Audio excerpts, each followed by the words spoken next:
제가 아주 오늘 새벽부터 간절히 기도했던 게 있습니다. 하나님, 2부 예배까지는 목이 좀 괜찮게 해주십시오.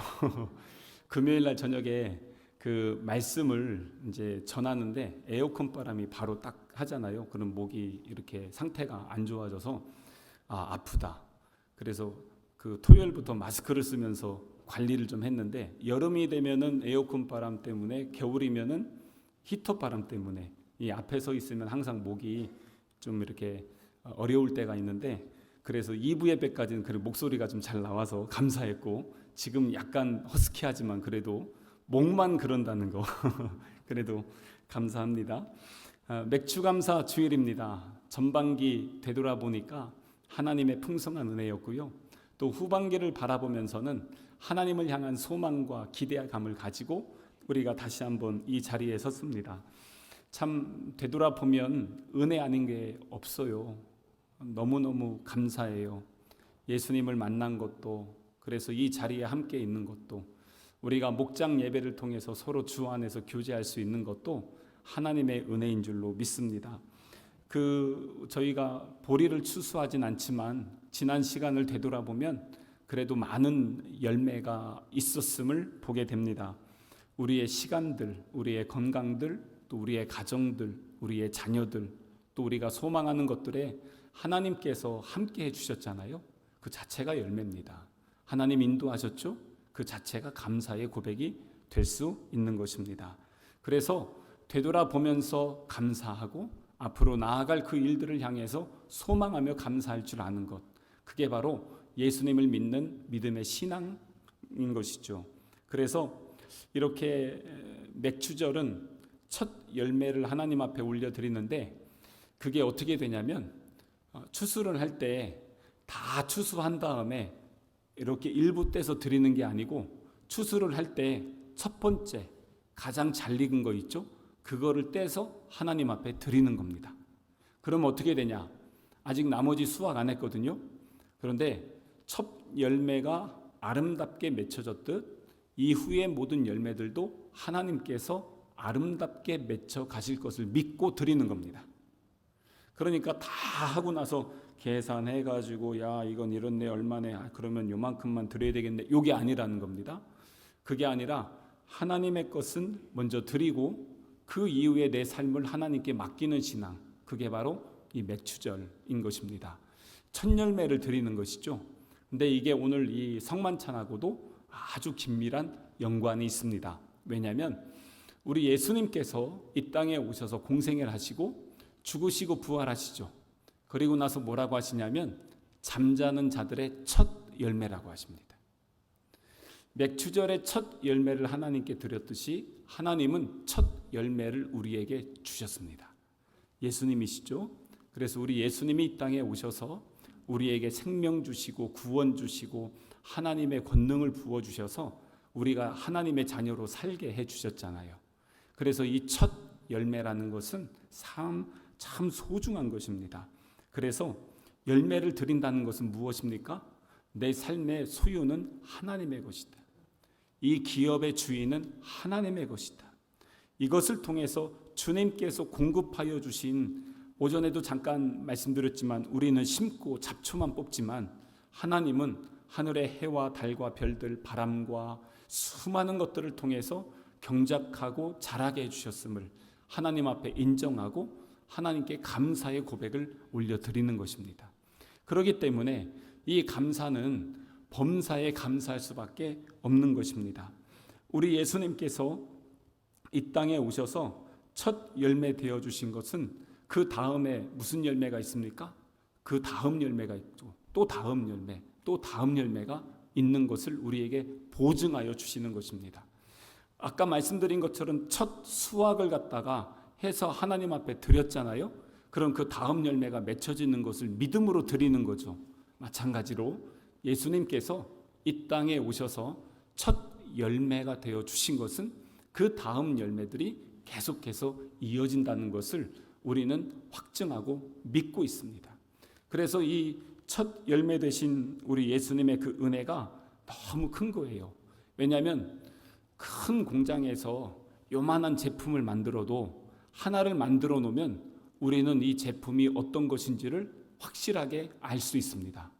왜냐하면 이 공장에서는 앞으로 이 열매, 이 제품만 만들어지는 거잖아요. 계속해서.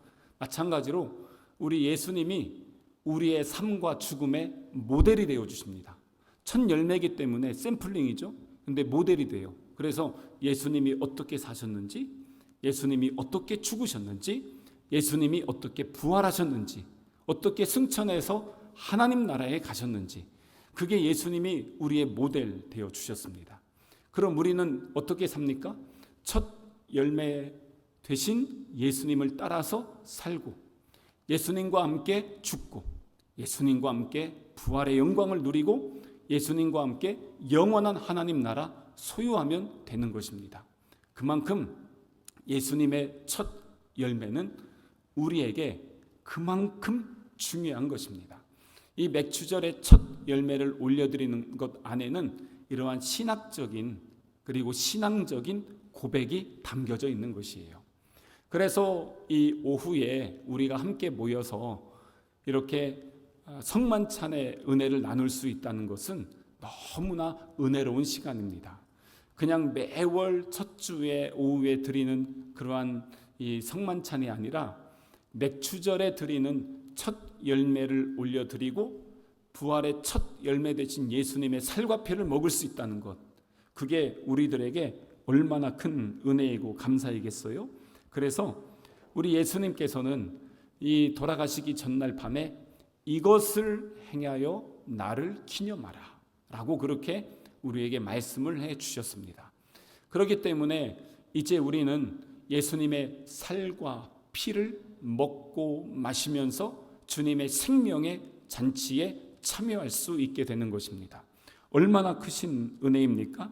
그렇기 때문에 우리가 이 성만찬에 참여할 때 그 감사의 마음으로 주님 앞에 서야 됩니다. 나를 위해 오신 주님, 나를 위해 죽으신 주님, 나의 생명 되시고 부활 되신 주님, 장차 우리 거할 처소를 예비하여 주시는 우리의 주님, 그 주님께 맥추절의 그 마음으로 감사를 올려드리며 주님의 살과 피를 먹고 마실 때 그 첫 열매의 소망이 우리 안에서 생명의 씨앗으로 심겨지지 않겠어요? 그래서 한번 오전과 이어서 여기 에베네셀 그 돌판을 하나 잘 세웠잖아요. 그 옆에다가 밭을 좀 잘 한번 이렇게 만들어 보세요. 그리고 거기에다가 이제는 그 첫 열매 가장 소중한 거 딱 심으세요. 그 첫 열매가 누구십니까? 예수님이시죠. 그래서 예수님이 내 안에, 내가 우리 주님 안에 딱 거해서 거기에 에베네셀 하나님의 그 은혜 아래서 첫 열매의 소망과 기쁨들이 자라고 열매를 맺는다고 한번 이렇게 한번 그려보세요. 어떻습니까? 생명의 풍성함을 누리는 것이죠. 그럴 때마다 우리가 기억하는 것은 무엇입니까? 우리 돌판에 있는 것처럼 하나님이 여기까지 인도해 주셨습니다. 하나님이 여기까지 열매 맺게 해주셨습니다. 하나님이 여기까지 누리게 해주셨습니다.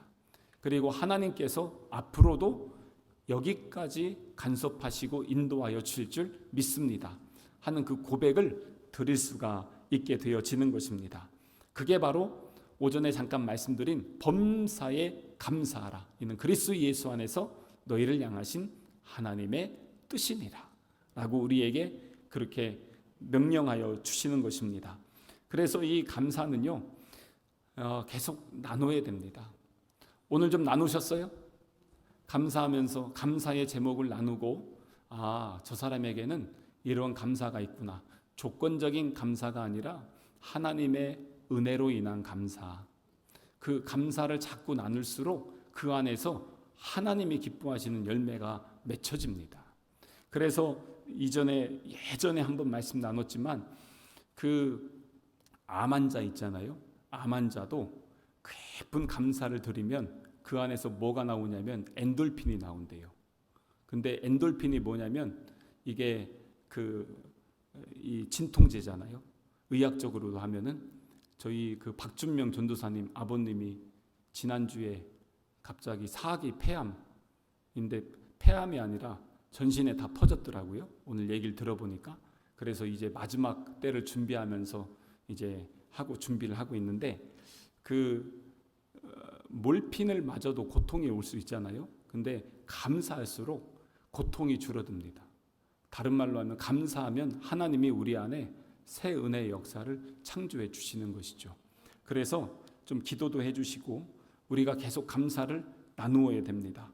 그래서 감사를 나눌 때 열매가 맺혀지는데 이렇게 예전에 우리 유윤종 목사님 오셔서 그때 말씀해 주신 것처럼 이렇게 보다가 이렇게 옆에 가서 내가 밥 살게 이렇게 한번 하시고 밥도 한번 사시고 교제도 하시고 그러면서 서로 뭐 사탕이라도 하나 초콜릿이라도 하나 드리면서 그래도 감사해요. 당신 때문에 행복해요. 그렇게 하나 해주는 것. 그게 바로 감사의 선순환이 되는 것입니다. 왜냐하면 그걸 나 혼자 가만히 안고 있으면 이게 고여 있다가 썩습니다. 그렇기 때문에 이것을 자꾸 나눠 주셔야 됩니다. 감사합니다. 감사합니다. 또 감사합니다. 지금도 다시 한번 해볼까요? 우리 앞뒤 옆에 계신 분에게 내 옆에 앉아 주셔서 감사합니다. 예. 당신 때문에 행복합니다. 아니 근데 그 2부 예배 때는 이렇게 크게 안 하시는데 오후에는 크게 하시네. 2부 예배 때도 크게 하세요. 예, 감사하고 또 나누고 서로 교제할 때 그때 안에서 이제 열매가 맺혀지는데 이게 언제 완성됩니까? 첫 열매의 감사는요 십자가의 은혜로 완성됩니다. 왜냐하면 예수님 첫 열매이시기 때문에 이 감사의 첫 씨앗 열매는 마지막 우리 예수님 첫 열매로 완성이 되어진다는 것을 우리가 잊으면 안 될 겁니다. 그래서 궁극적으로 우리가 가는 목표 첫 열매 그리고 마지막 열매까지 모든 것을 되돌아보면 무엇이 되냐면 예수님이 나옵니다. 왜냐하면 예수님은 처음과 나중 되시기 때문에 그렇습니다. 그래서 첫 열매 되시고 마지막 심판지로 오시는 주님이시잖아요. 그렇기 때문에 첫 열매에 주신 하나님 감사하고 또 마지막을 소망하면서 예수님을 바라보는 신앙, 그 마음으로 오늘 우리가 이 성만찬의 자리에 함께 서게 될 것입니다. 그래서 아까 우리 그 맥주 감사 헌금도 드렸는데 그거는 단지 예물이 아니에요. 우리의 삶 전체이고 우리의 존재이고 우리의 기도의 제목이고 하나님을 향한 간구이고 감사의 고백이며 미래에 대한 소망으로 하나님 앞에 올려드린 줄로 믿습니다. 그 마음으로 중심으로 드렸을 때 하나님께서 하늘의 문을 여시고 풍성한 은혜로 넘치도록 채워주실 줄로 믿습니다. 그 마음으로 후반기에도 예수 그리스도와 함께 동행하며 승리하는 우리 성남 가족 되시기를 주님의 이름으로 축복합니다. 함께 성만찬의 예식을 하도록 하겠습니다. 사랑하는 성도 여러분, 우리가 이제는 우리 예수님께서 우리에게 명령하여 주신 귀한 성만찬 예식을 함께 나누려고 합니다. 우리 예수님께서 제자들과 함께 떡을 뗄 때 우리 예수님의 제자들은 예수 그리스도의 영광과 그 은혜를 경험할 수 있었습니다. 오늘 주님께서는 이 귀한 생명의 잔치에 우리를 초대해 주셨습니다. 부활하신 예수님께서 이곳에 오셔서 우리의 만찬 가운데 거하여 주시고 또 그래서 우리가 제자들이 주님을 온전히 바라보았던 것처럼 우리도 주님의 영광을 함께 바라볼 수 있기를 원합니다. 빵을 받을 때나 포도주를 받을 때 우리는 이것은 우리 주님의 몸입니다. 우리 주님의 피입니다. 고백할 때 아멘으로 받으며 화답하여서 함께 이 귀한 성만찬의 은혜를 누릴 수 있길 원합니다.